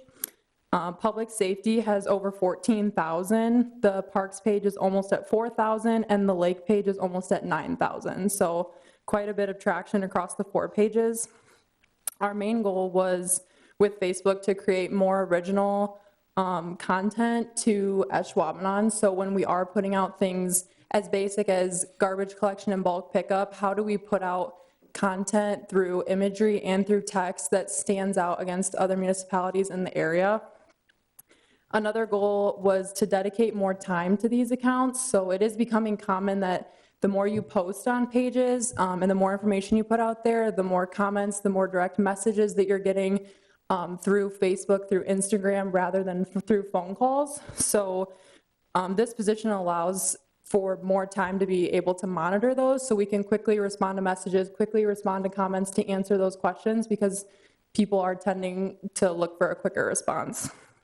The last goal with Facebook was to balance the important and informative content with a little bit of fun and recreational content as well. So just because we are a municipal page and do need to put out important information about voting and bulk pickup and those kind of things, we do a lot as well just within the community that's kind of seen as more of like a fun content. So some of that includes ribbon cuttings, a lot of park events, school district events, and that kind of thing. Instagram, this account was created in May. Since then, we sit at about 270 followers and climbing quite consistently. The public safety page sits at 173 followers. So Instagram's a little bit different than Facebook because you can utilize a couple different features. One of those things that we like to use a lot are the Instagram stories. So you can post a lot of different things, you can repost on these, and then after 24 hours, it just kind of disappears. So it's a way to post and reshare some things without adding it to our grid to stay there permanently. Again, our demographic does land towards Facebook more, but the businesses in the area tend to utilize Instagram a little bit more than Facebook and are quite active on Instagram compared to Facebook. So some of the local businesses that we've had heavy interactions with on Instagram have been the Odyssey Climbing Gym, the Revolution Public Market across the street, Discover Green Bay, and Titletown. So our most interactive Facebook post this past year was our crumble cookie announcement. Aaron heard a lot about this when it went out. So the post reach for this back in, I think it was October, was 177,378 people. So what a post reach is through likes, shares, and comments, and searches, as well as link clicks. That is the amount of people who viewed this post at any time. So quite a bit about Crumble Cookie. The engagement was 34,589. So likes, shares, comments, and that kind of thing. Other very well-tracked posts on Facebook are the ribbon cuttings and grand openings. Our heavily tracked ones were Mission Barbecue, Hy-Vee, and the Ashwaubenon Bowling Alley renovations. Community events are also very close with getting the most interaction. Usually it's when they're attached with a photo library, so it tends to be anywhere from 5 to 10 photos. That includes food truck rallies and public safety events like National Night Out, Shop with a Cop, and those kind of things. Through Facebook, we also conducted the first ever social media giveaway through the village. So this was to celebrate hitting 3,000 followers. We collaborated with the Ashwaubenon Business Association for this and had 11 different local businesses donate prizes like coupons, swag bags, gift cards, that kind of thing for random winners to be chosen. This kind of collaboration with the ABA created a really strong relationship, I think, between us, and I think that that has been very useful for them as well as for us. We were both able to benefit from this giveaway. This had a 1,254 post engagement, and an extra entry was commenting your favorite business in Ashwaubenon. So through that data, we were also able, as well as the Business Association, to see what businesses, local businesses were, you know, kind of higher up there a little bit on people's list and just kind of recognize them as well. With Twitter and LinkedIn, the village general page sits at about 558 followers and public safety sits at about 713. Twitter is used for kind of quick info and redirect links, so you are limited to the amount of characters you can use in a tweet. So this is usually just quick stuff with redirect links to our website. But the nice thing about Twitter is that it can be very interactive through retweets and likes and that kind of thing. So we're able to do that between the village and the public safety page, which kind of brings attention to both at the same time. LinkedIn is used for more business and formal kind of things. Job postings is the main use for it, but we also use it to celebrate some of the businesses in the area that also utilize LinkedIn so that they're reposting and sharing and drawing that attention to us as well. LinkedIn has been growing rapidly lately, so we sit at about 325 followers, and according to the analytics, within 30 days, we have about 1,500 post impressions, so we're reaching quite a large audience through our job postings on there. Lastly, with YouTube, we generally just use it to post the meeting recordings and share those with the public. So a couple ways that we've been able to enhance our YouTube channel is through timestamps and thumbnails. So the top image there is a thumbnail. So each committee and board has their own thumbnail that gets uploaded with the date that that meeting was recorded. So this is what people see when it's posted online, so that they can click on it and it takes them to the channel. So this also, when you're looking at the YouTube channel, this is what you see instead of just a random snapshot of a board member mid-sentence. So it just kind of brings like a nicer aesthetic to it, as well as associates imagery rather than text, because that's what people are looking at. And then the timestamps is the bottom image. So what this does is, as you're rewatching a meeting or watching it for the first time, if there's a specific agenda item that you're looking for, you can kind of use your mouse to scroll along the timeline to fast forward or go backwards. And as you go through, it changes to that agenda item throughout the meeting. So this has been useful for staff to go back and look without having to kind of click a random spot and listen to what's going on, maybe try a different spot. So it allows not only staff, but residents to find information from recorded meetings faster. So CSIWI was an event that we collaborated with public safety on, specifically Holly Moss, who's the evidence technician for public safety. She had reached out during National Forensic Science Week, just wanting to kind of conduct a way to get the word out about this, as well as possibly do a community-focused event. So we put on the CSIWI. This included booths from 5 other municipalities, forensics units, and Fox Valley Tech. It was a free event at the high school for people of all ages, really, to learn about forensics, walk through the different booths and demonstrations, and also talk to a couple of colleges and universities that were there for further education. So through this, we marketed and photographed the event entirely. So all 5 municipalities that were involved used graphics that we created to market this event. And then we created the photo library as well for them to reshare and repost. We also sent out press releases and did a radio interview. So this is Holly and Callie from Grand Chute. They did a radio interview with WHBY. They were really excited about it since this isn't really something they get to do in their day-to-day. So for an hour, they got to talk about their jobs and why it's so important to the community. And then we also designed a virtual booklet. So through a QR code on some of the flyers at the event, people were able to go more in depth about these booths and then also read about the departments that hosted the booths. So this is still up on the website for people to see, really just used to spread awareness and educate people on this topic. The next thing we've been able to put together is a giant photo library. So I think the importance of having a photo library at all kinds of different events is really for marketing purposes, but also for things as simple as the brochures that get sent out through parks, and then things like garbage pickup and fall leaf pickup. We're using our own images for that instead of someone else's or just a general clip art. So some of the things that have been included in the photo library are ribbon cuttings. We've been doing a lot of public work stuff like fall leaf pickup, them hanging up the Christmas lights, things like that. A lot of public safety interacting with the community and also conducting their work and trainings and park and recreation events. Here's a couple examples of those images being utilized online. So this is a post from each Facebook account. So you can see the park's Facebook posting about their Survivor event last summer with some images from a different day camp. We have the Village Facebook page posting about fall leaf pickup. That is one of our men in their trucks. And then with public safety, these are images that were posted from Breakfast with a Chief. Here's a couple more examples.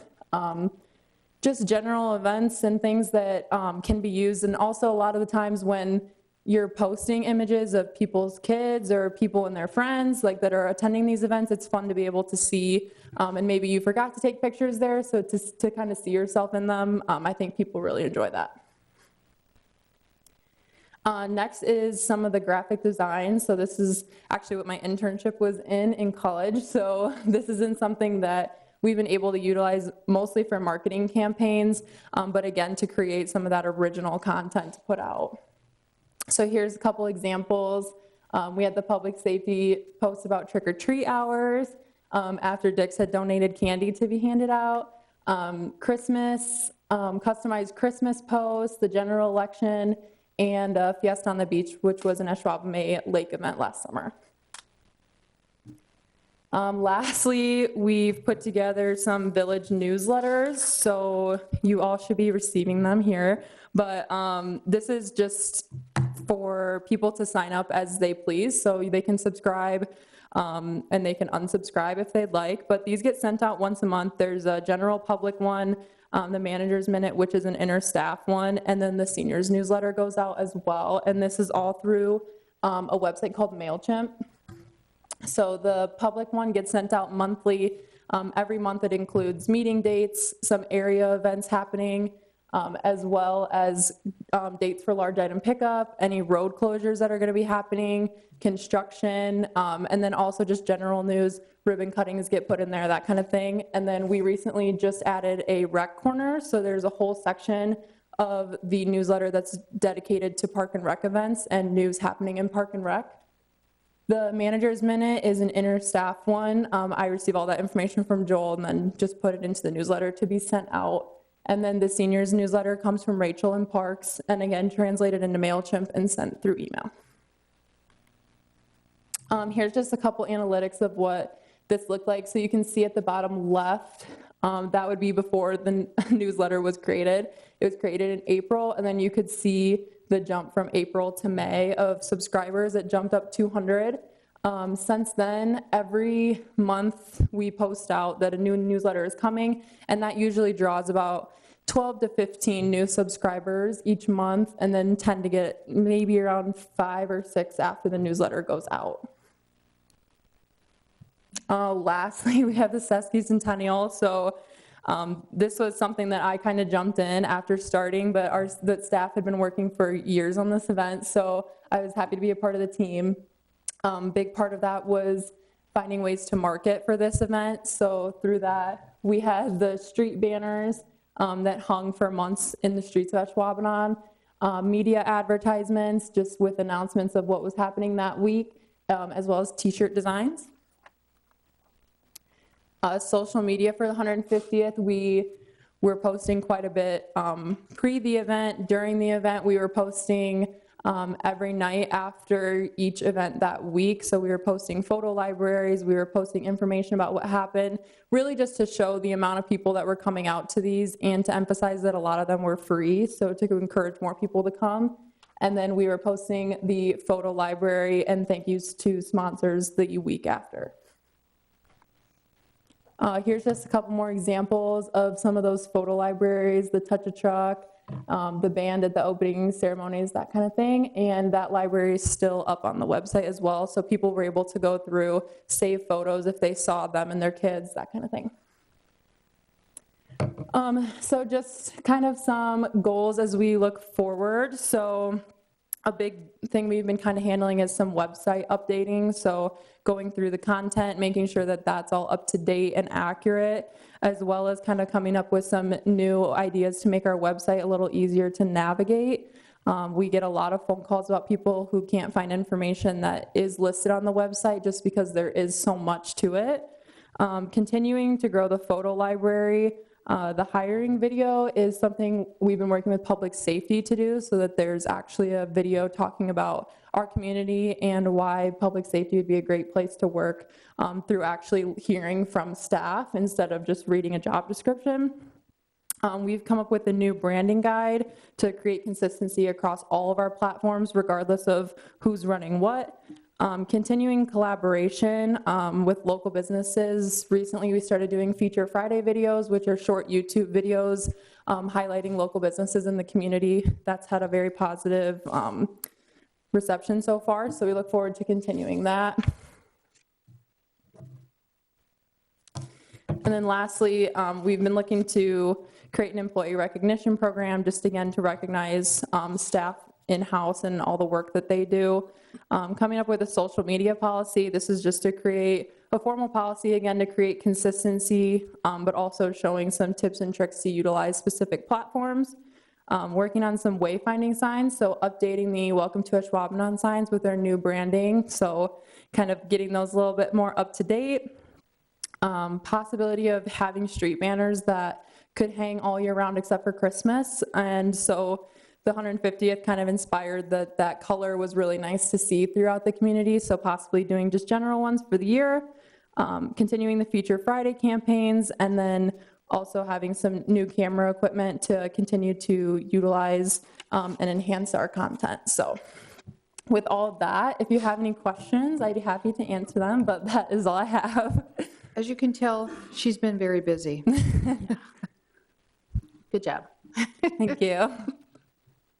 Not only busy, but doing a fantastic job. A lot of the content I've been hearing throughout the community, how everybody's appreciating it. And great job, Haley. And there's so many times we make decisions in meetings and we say, well, the important thing is to get it communicated out. And that's great where you step in and you're able to do that. So doing a great job. Thanks for everything you do. Thank you. I agree, Jay. And I always forget to, and I'm terrible at it, to look up, online when I got a question about what's going on, street pickups, whatever. And all of a sudden I'll just jump on the village website. But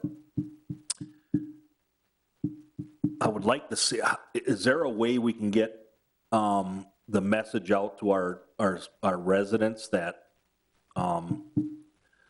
Facebook, the social media, get them that are aware that how useful this is and really engage with it? Can we do a better job with that somehow? Yeah, so there's a couple of different ways we do it. So Facebook, links to socials, YouTube, LinkedIn, all of that is always on the website. So any page you scroll on, it's actually listed there at the bottom, the little icons.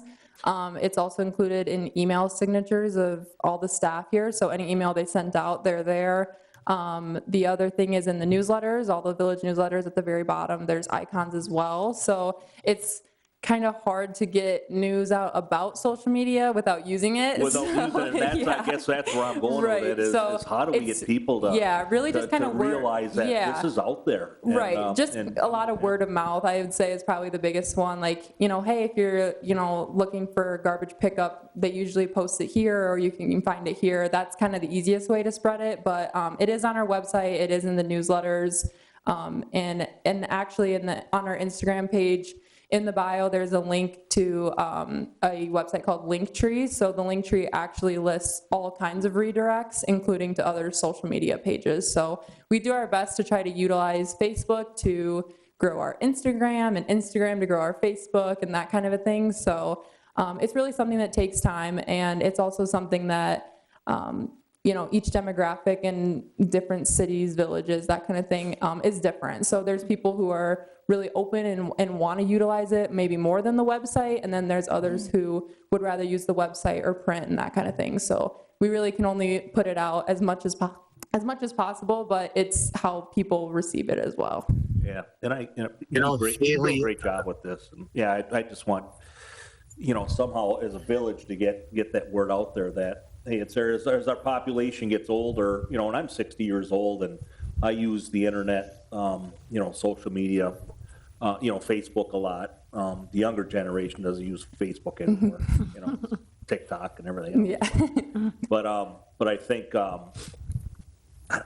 most of our village residents don't really realize the value of what's out there, and to try to get them to engage more. I don't know how we do that.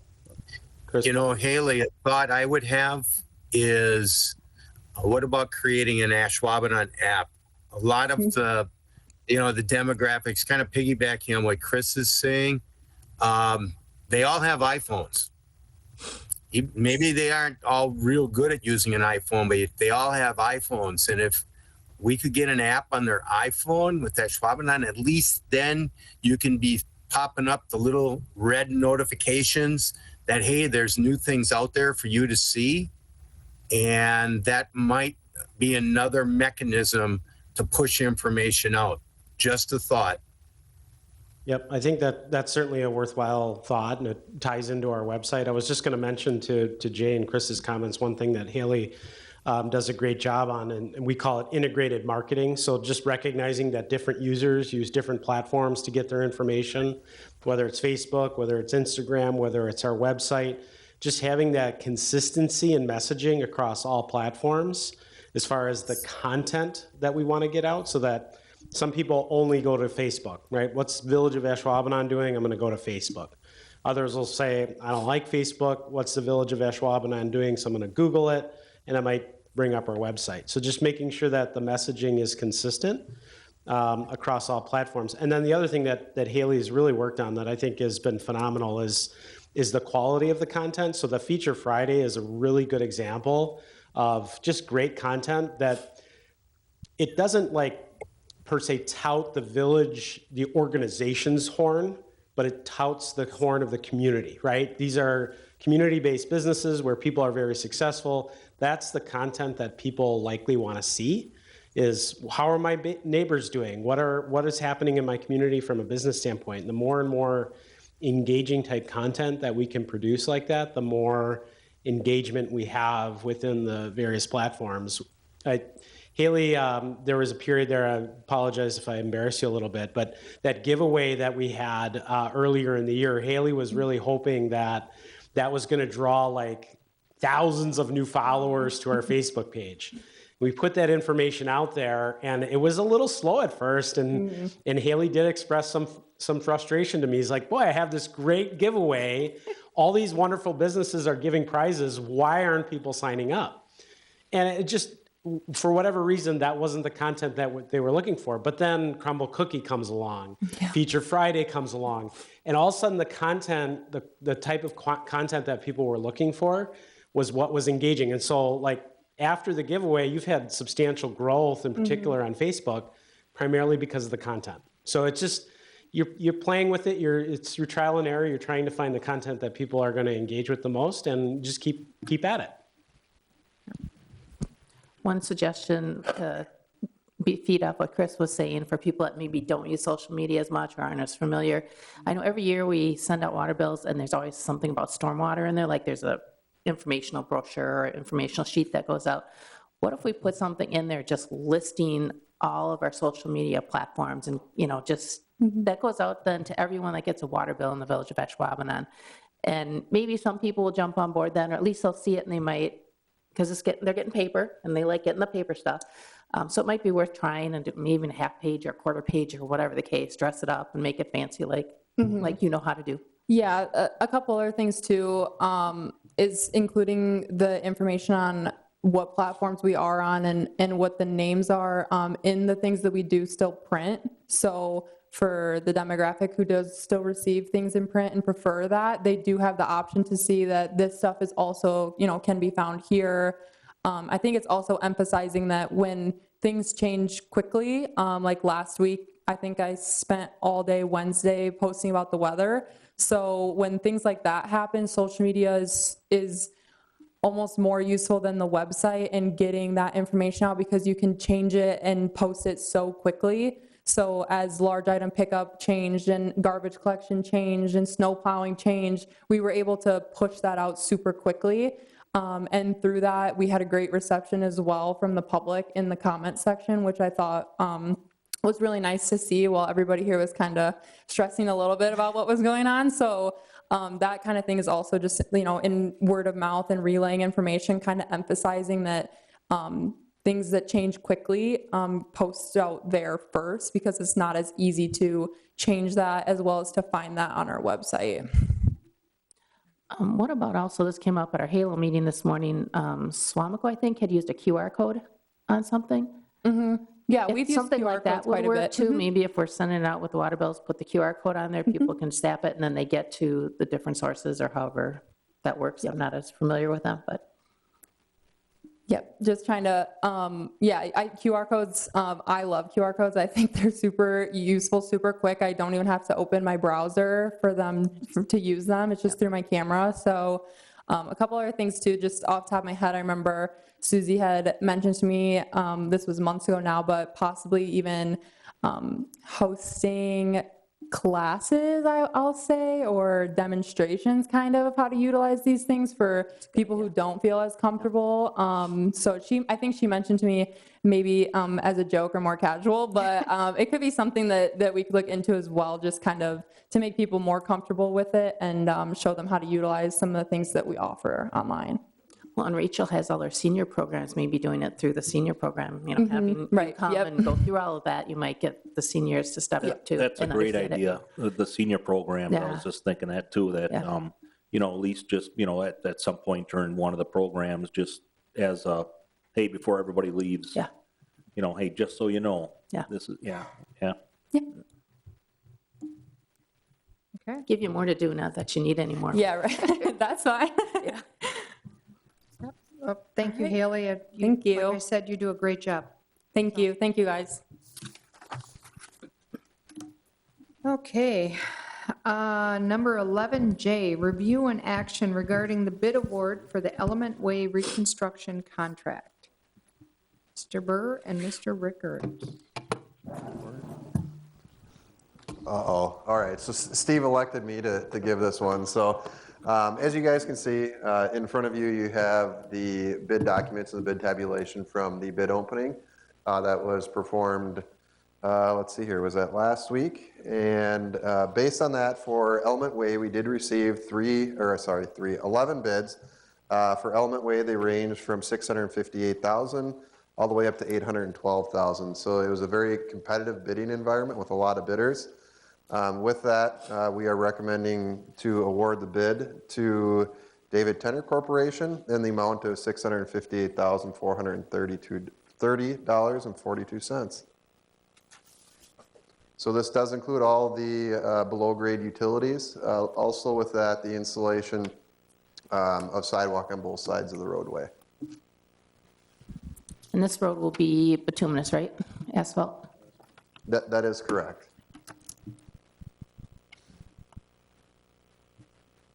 Okay, does anybody want to make a motion? Move to approve. Second.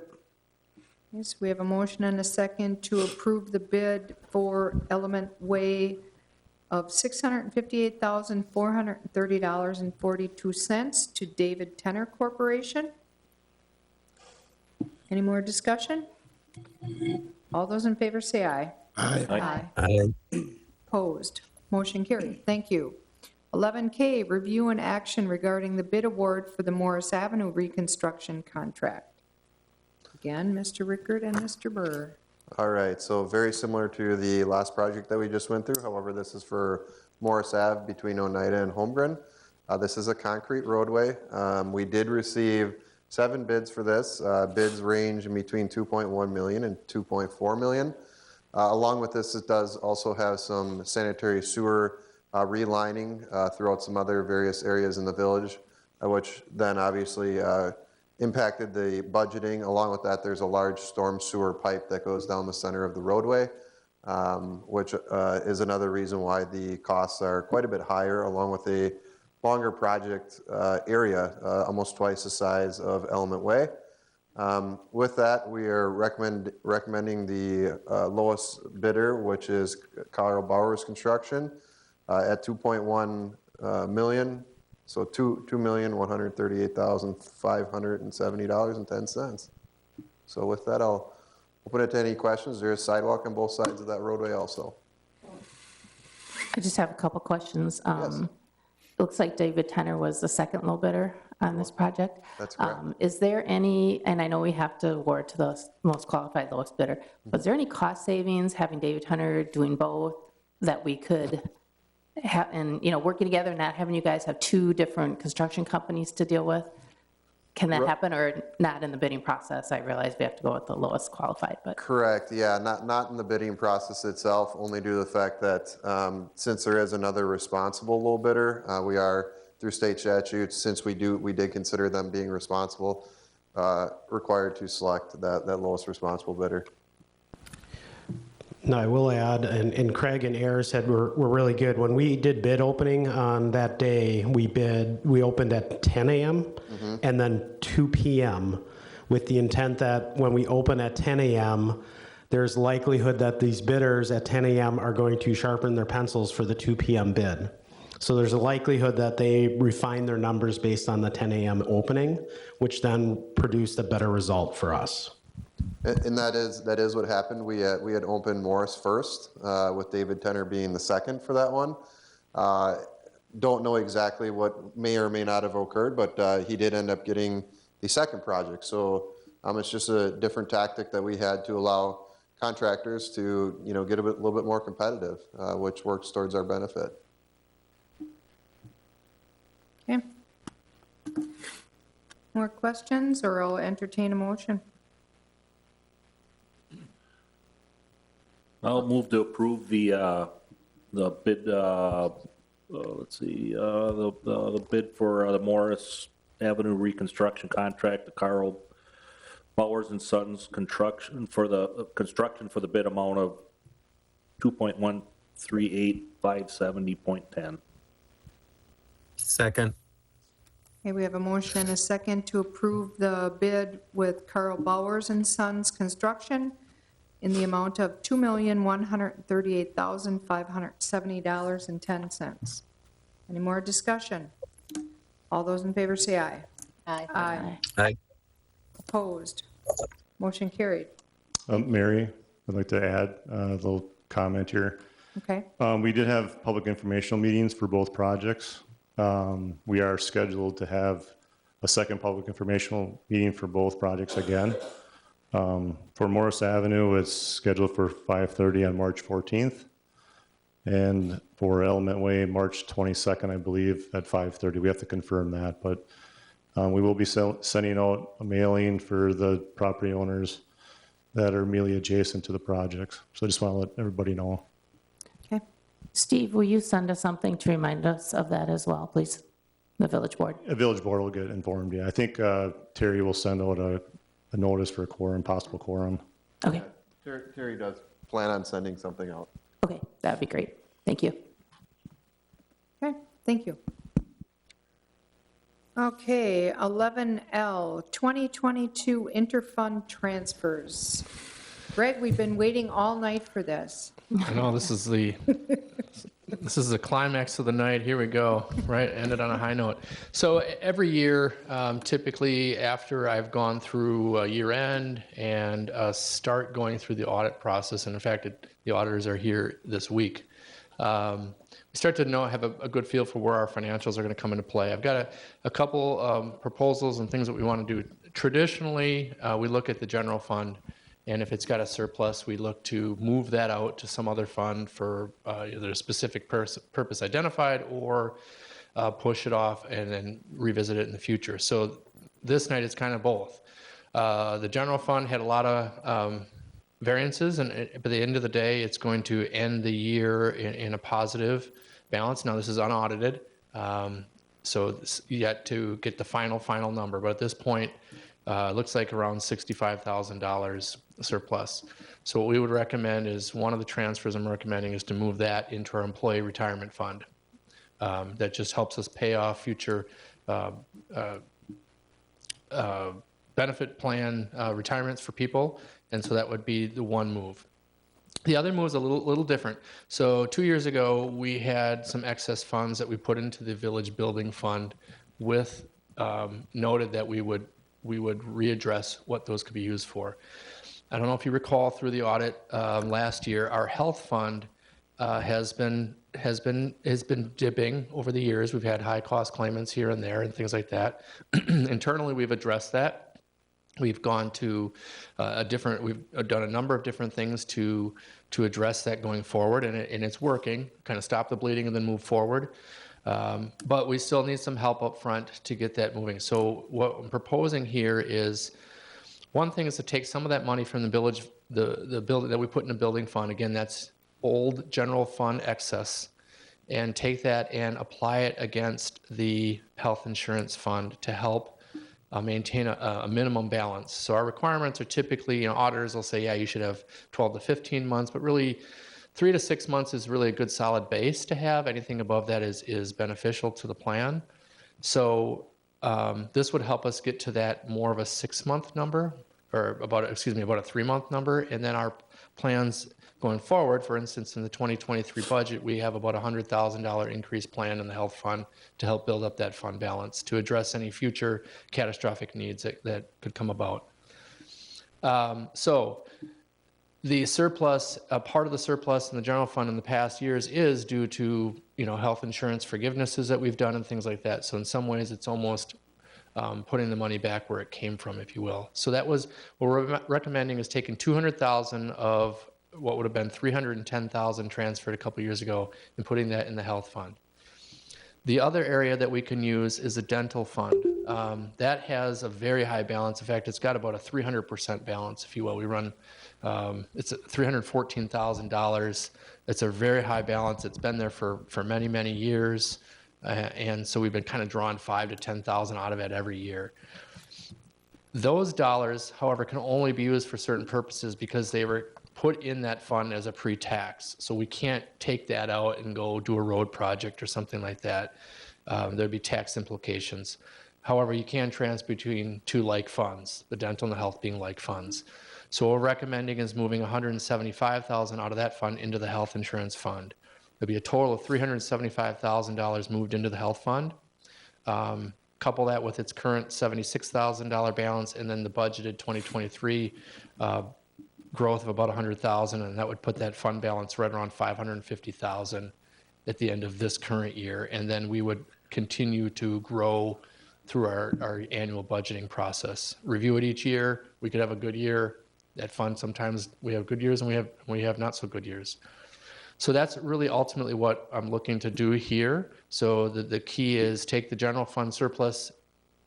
Obviously, that final number won't be known until the audit is complete, but anything there, put that in the employee retirement fund. So that's kind of one transfer.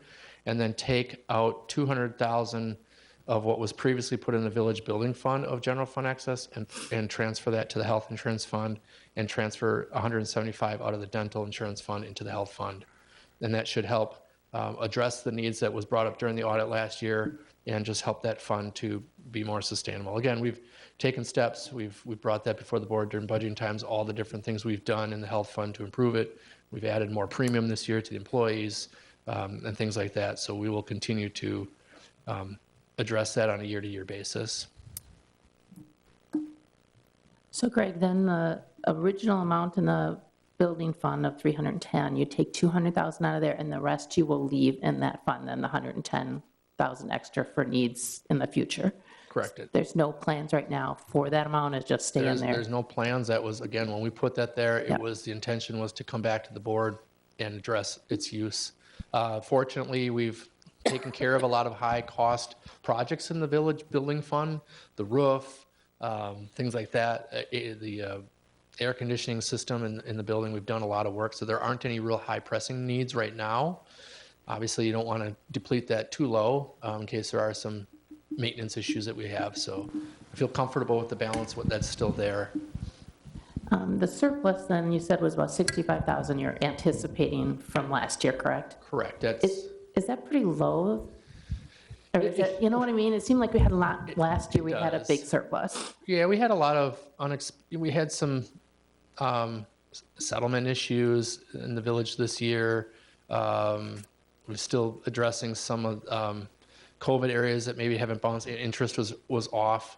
Now, of course, interest will be hopefully continue this year, will be a huge surplus for us, but last year it wasn't. We didn't see any rates bounce back as quick as we thought they might. So there are some puts and takes in that regard. We had a lot of overtime in public safety due to attrition, and even though guys come back, they're still training differently. They're not the full 24-hour shift, if you will. So, and overtime costs more than just a regular shift. So that's, that happens from time to time. So it's nice to have that reserve. So yeah, you're right. Typically we're in the 150 to 200, but it's not always a great thing to be that high, but 65, I think a lot of communities would take that. I don't think a lot of communities get surplus. And then dental, you said was like the balance right now is about 300 some, is that what you said? Yeah. Okay. Yes. Okay. Anybody have any other questions, comments, or I'll entertain a motion? I'd make a motion to transfer the excess fund $100 to fund 250 and transfer 200,000 from fund 410 to fund 610 and transfer 175,000 from fund 600 to fund 610. Is that correct, Greg? Yes. Second. Okay, we have a motion and a second to transfer all excess general fund dollars to the employee retirement fund 250 for the 2022. Transfer 200,000 from the fund 410 to fund 610 and transfer 175,000 from fund 600 to fund 610. Any other comments? Hearing none, all those in favor say aye. Aye. Aye. Opposed? Motion carried. Thank you. 11M, TIF number 4 update. Greg. Just wanted to give a quick update on TIF 4. I know that we've been talking really over the last couple of years about closing this TIF out, and we started narrowing down dates, and it was potentially going to happen this year. We met internally. We talked about different projects that are still out there. We actually met with Ellers, who is a TIF financial consultant out there, and just give them all the facts of what's going on, and we all kind of concurred that it might be best just to hold it open another year. And some of the reasons were this. The expenditure period does end this year. However, we still have a couple projects out there identified that we want to take care of, one being the parking lot out at Cornerstone. And although we will get a incremental revenue and we'll get some kind of cash payout when you close a TIF, it wouldn't, the cost benefit of that versus then having to borrow to do that project, it just doesn't make a lot of sense. To hold this open one more year, we could be able to cover that project. And even though the expenditure period ends, as long as you have a project kind of in the works, it's been noted, discussed, you can still move forward with that. And that would be something that we would potentially address this year. The other option is there is an option to extend a TIF out an additional year to address some potential housing. So this gives us time to hold it and open another year, gives us time to explore that. What does that mean? And that's what we're doing internally. So it was kind of new to us, so we're kind of in the process of researching that and understanding what that is, and we would certainly come back to the board if it felt like that was something that we'd want to address and take advantage of. But it's a way to use the TIF to help maybe promote a certain housing need.